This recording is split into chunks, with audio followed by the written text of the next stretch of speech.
Bonjour à tous, j'espère que vous allez extrêmement bien. La personne que vous allez voir apparaître ici n'existe tout simplement pas. Elle a été inventée et créée par un ordinateur et notamment une intelligence artificielle. En fait, j'ai fait un constat un peu étrange, c'est qu'il y a 5 ans, j'étais capable de reconnaître n'importe quelle image en 3D ou n'importe quelle modélisation qui avait été faite. Je faisais très bien la différence entre la réalité et ce qui était fait par un ordinateur. Sauf qu'aujourd'hui, on est 5 ans plus tard par rapport à 5 ans avant, oui, extrêmement perspicace. Eh bien, je me suis fait berner quelques fois sur des choses comme ça. Donc je me suis dit, dans 10 ans, les gars, on sera incapable, je dis 10 ans, mais à peu près, on sera incapable de différencier ce qui a été fait par un ordinateur, notamment des visages ou même des tableaux, même des paysages, vous allez voir, comparé à ce qui est en fait réel. Et c'est plutôt flippant, je trouve. La personne que je vous ai montré à l'instant, quand je vous ai dit qu'elle n'existait pas, en fait, c'est un présentateur télé qui a été fait par une intelligence artificielle. C'est une agence de presse qui s'appelle Xinhua qui a créé ce personnage pour présenter les JT. Et c'est plutôt badant. On va regarder un petit extrait, écouter également la voix, parce que la voix également est synthétisée par ordinateur. Alors, le personnage est plutôt réussi, voilà, il a une bonne tête. La voix, c'est pas encore trop ça, vous allez voir.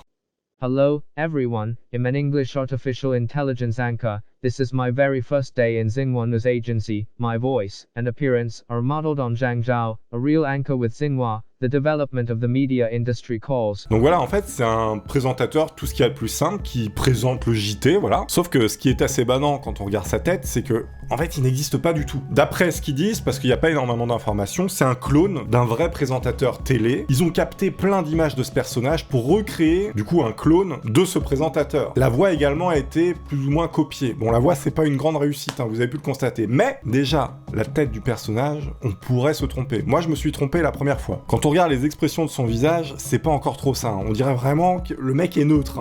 Il a vraiment zéro sentiment, il ressent rien, c'est un robot. Donc tout ça, c'est de la modélisation 3D. Mais attendez, on ne va pas s'arrêter là, les gars. Donc déjà, il y a ce truc qui est sorti à peu près en 2018, moi, qui m'avait un peu retourné, parce qu'il y a quelques années de ça, j'étais incapable de me tromper sur ce qui avait été fait en 3D et la réalité. Quand on regarde rapidement et tout simplement la courbe de puissance de calcul des ordinateurs, on peut constater que depuis à peu près les années 2000, ça commence vraiment à exploser. On est sur un x20, largement x20, x30, comparé à ce qu'il y avait en l'an 2000. Et vous voyez que cette courbe, elle est exponentielle, c'est-à-dire que dans 10 ans, ça aura peut-être quadruplé. Cette puissance de calcul, elle permet justement de faire des intelligences artificielles encore plus puissantes. Donc ce qui se passe, c'est que moi, j'avais tweeté comme ça. Je pense que dans 10 ans à peine, on pourra même plus faire la différence entre le fake 3D et le vrai, incrusté en vidéo ou même modélisé. Et j'avais rajouté, il va falloir développer des logiciels capables de faire la différence. Je me suis fait avoir quelques fois sur des trucs, alors qu'il y a 5 ans, jamais je ne me serais planté. Petit gif de robot qui danse. À ce tweet, vous avez été quelques-uns à répondre, parce que ce sujet également vous intéresse. Moi, ça me fait même un petit peu peur. Donc j'avais donné des exemples. J'avais donné le présentateur télé, voilà, on l'a vu. Bonjour à tous, je suis Tony sous forme d'intelligence artificielle. Pour soutenir la chaîne, télécharge World of Tanks Blitz, qui sponsorise évidemment cette vidéo. Bon, ok, je vous l'accorde, mon intelligence artificielle à moi n'est pas encore terrible. Il y a plein de tanks personnalisables. Oui, parce que moi, j'adore les tanks. Et ça, bien plus que ma maman. Tony, qu'est-ce que tu as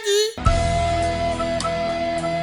Télécharge World of Tanks Blitz via mon lien qui est en dessous dans la description et tu obtiendras un compte premium de 7 jours, plus un tank 4 tiers AC1 Sentinelle, plus c'est cadeau, un camo Demon Souls. Bon, le Defender MK1, vous pouvez l'obtenir uniquement sur une durée limitée du 21 février au 6 mars, alors dépêchez-vous. Comme vous pouvez le voir dans World of Tanks Blitz, il y a plein de tanks personnalisables. Une image 3D absolument magnifique pour un jeu qui se passe sur téléphone. Et ça, les amis, c'est le futur. 120 millions de joueurs dans le monde entier. Pourquoi je fais ça avec ma main ? Des batailles dynamiques 7 par 7, avec différents modes dans plus de 25 emplacements. Je le dis et je le redis, pour soutenir la chaîne, n'hésitez pas à télécharger le jeu, au moins l'essayer. World of Tanks Blitz, qui est dans la description, regardez, c'est marqué là, il y a des petites flèches, il y a un lien qui s'affiche, c'est celui-là. Android, iOS, tout est dispo, c'est la famille World of Tanks. Je vous aime. World of Tanks Blitz, c'est un petit peu comme une seconde mère pour moi. Il y a également Nvidia qui fait de l'intelligence artificielle capable de créer des visages. Donc là, toutes les personnes que vous voyez actuellement, ces personnes n'existent pas. Attention, elles sont pas modélisées en 3D. En gros, l'ordinateur, il a pris plein de visages, il les a mixés, mais il les a mixés tellement bien qu'on est incapable de faire la différence entre un vrai et un faux. Là, c'est en image, mais dans quelques années, bientôt, et même aujourd'hui, il y a déjà des modélisations 3D qui sont tellement bien faites qu'on a du mal, ne serait-ce que dans les jeux vidéo, on a du mal à voir si c'est vrai ou faux. Même à l'époque, quand j'étais chez mes parents à jouer aux jeux vidéo, parfois j'entendais attends, mais c'est du 3D ou c'est un vrai bonhomme? Je sais pas si vos parents ont déjà fait la remarque quand vous jouez aux jeux vidéo, mais moi ça m'est arrivé. Quand vous êtes habitué, normalement, vous reconnaissez facilement. Sauf que là, on arrive vraiment dans une tranche où la réalité et le 3D se lient, et c'est tellement bien fait que c'est impossible à différencier. Attendez, vous allez voir où je veux en venir. Tous ces personnages n'existent pas. Il y a Docteur Falamin qui m'a répondu sur Twitter. Ils ont même fait un site, Nvidia, ça s'appelle « This person doesn't not exist ». Donc ces personnes n'existent pas. En gros, vous ouvrez le lien comme ça. Et donc là, à chaque fois que vous actualisez la page, vous tombez sur des personnes qui n'existent tout simplement pas et qui ont été fabriquées par ordinateur. Donc par exemple, je vais actualiser...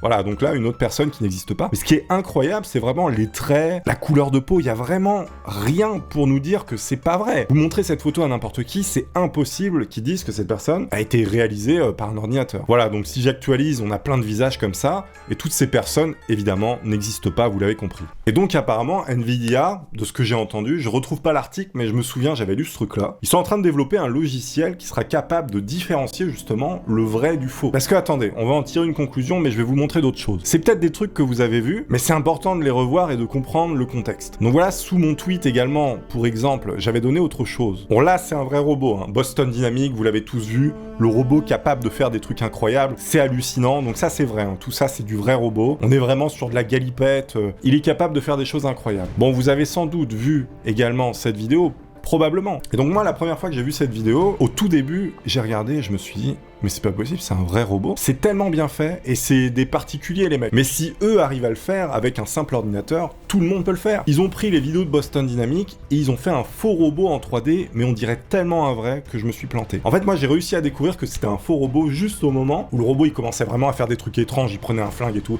Là je me suis dit, c'est pas possible. Bon, je vous montre rapidement, hein. Donc là à droite, on peut voir comment ils ont modélisé le faux robot. Mais regardez un peu la qualité du 3D qui a été fait, c'est hallucinant. Et si de simples particuliers, ils sont quand même semi-professionnels, si de simples personnes comme ça sont capables de faire ça, bien imaginez le nombre d'images bientôt et de vidéos fausses qu'il y aura. Donc vous voyez, il monte comme ça et c'est quasiment impossible de deviner que ce robot n'est pas un vrai robot. Donc voilà, ça a été modélisé à partir du mec qui est à droite, il se prend des grands ballons dans la tronche, mais vous comprenez un peu où je veux en venir. Sauf que ça ne s'arrête pas là. Bah oui, parce que l'intelligence artificielle, elle peut modéliser plein de choses. Regardez ici par exemple, on a un vieux logiciel tout pété qui est capable de faire des paysages totalement fake et très simplement en quelques secondes. Donc ça veut dire qu'on peut faire des personnes en 3D tellement bien faites qu'on pourrait se tromper, des paysages totalement irréels, ou même des endroits totalement irréels, très réalistes. On peut incruster ces personnes là-dedans et duper plein de gens. C'est-à-dire que bientôt, est-ce qu'il n'y aurait pas des youtubeurs qui sont carrément seulement des modélisations 3D créées par une IA et en fait qui n'existent pas? On peut faire la voix, on peut faire l'image, la vidéo, et moi je pense c'est ce qui va arriver dans les prochaines années. Il y a des gens, des entreprises ou quoi, qui vont créer vraiment des écosystèmes tellement faux mais tellement bien faits. Par exemple des youtubeurs en 3D. Ça va inonder absolument tout. On pourra même pas faire la différence. Je pense qu'il y aura même des lois pour dire vous devez préciser que cette personne n'existe pas parce qu'on pourra faire dire tout et n'importe quoi à n'importe qui. Autre exemple pour vous montrer, j'avais trouvé ça hallucinant également. Le tableau que vous voyez ici, en fait, il a été peint par une IA, par une intelligence artificielle. Donc, qu'est-ce qu'elle a fait cette intelligence artificielle? D'ailleurs, c'est des Français qui ont fait ça. Il a été vendu à 400 000 $ le tableau, les mecs perdent pas le nord. Mais c'est plutôt stylé, je trouve que c'est très classe. En fait, l'IA, elle a analysé plein de tableaux comme ça. Ensuite, elle a reconstitué d'elle-même un tableau aléatoire d'un personnage. Bon, c'est pas encore tout à fait au point. Mais si déjà ce truc-là, c'est les prémices des intelligences artificielles, vous imaginez dans quelques années, avec la puissance de calcul qui augmente à une vitesse folle, comme on l'a vu sur le graphique tout à l'heure. En fait, ce qui est très marrant également, c'est qu'ils ont signé avec l'équation qui a permis en gros de faire cette IA. Donc ça, c'est un tableau qui s'appelle Edmond de Bellamy, hein. C'est un truc qui n'existe pas, encore une fois. Hein. Il y a un truc encore plus fou qui a été fait avec des tableaux, c'est qu'ils ont fait analyser à des intelligences artificielles le style de peinture de Rembrandt. C'est-à-dire qu'ils ont scanné comme ça des dizaines et des dizaines de tableaux. L'intelligence artificielle, elle a combiné, elle a pris des données, plein d'informations concernant les lumières, où c'était lisse, quel style, comment il peignait, etc. Tous ces tout petits détails. Elle l'a incorporé dans son équation, en fait, les formes, etc. Vraiment, hein, tous les détails. Du coup, il y a une IA qui a réussi réussi à refaire un faux Rembrandt. C'est pas une copie, hein, c'est un nouveau Rembrandt en fait qui a été créé à partir de l'analyse de toutes les techniques, de tous les tableaux qui avaient été faits par Rembrandt. Donc ça c'est l'image du tableau, vous pouvez voir. Alors, moi je connais rapidement Rembrandt, mais si vous comparez rapidement vraiment à des originaux de Rembrandt, c'est quasiment impossible de faire la différence tellement c'est bien fait. Donc vraiment, c'est là qu'on se rend compte que l'intelligence artificielle, elle a tellement de possibilités, ça peut être très néfaste comme ça peut être très positif, je pense. Les gens seront même capables de recréer des faux tableaux. Et ça, je pense, c'est primordial, il faudra savoir différencier le vrai du faux. Parce qu'on va réellement être inondé de choses qui ont été créées par les ordinateurs, et je pense que c'est dangereux vraiment de pas pouvoir les différencier. Donc ça, voilà, ça c'est mon idée, hein. Je sais pas si vous la partagez, n'hésitez pas en commentaire à me dire. Je vous passe tous ces petits logiciels qui servent à s'amuser avec les intelligences artificielles. J'avais déjà fait des vidéos là-dessus, je vous les mettrai en description si vous voulez regarder. C'est très marrant, bon après c'est vraiment des trucs pour s'amuser. Hein. N'hésitez pas à me dire ce que vous en avez pensé dans les commentaires. Et puis peut-être qu'un jour, qui sait, je serai remplacé par un personnage en 3D. Évidemment, un grand muchas gracias encore une fois à World of Tanks Blitz qui a sponsorisé cette vidéo. N'hésitez pas avec le lien qui est là et dans la description à télécharger pour tester, voilà. Ça mange pas de pain, ça casse pas trois pattes un canard comme on dit. Merci à eux.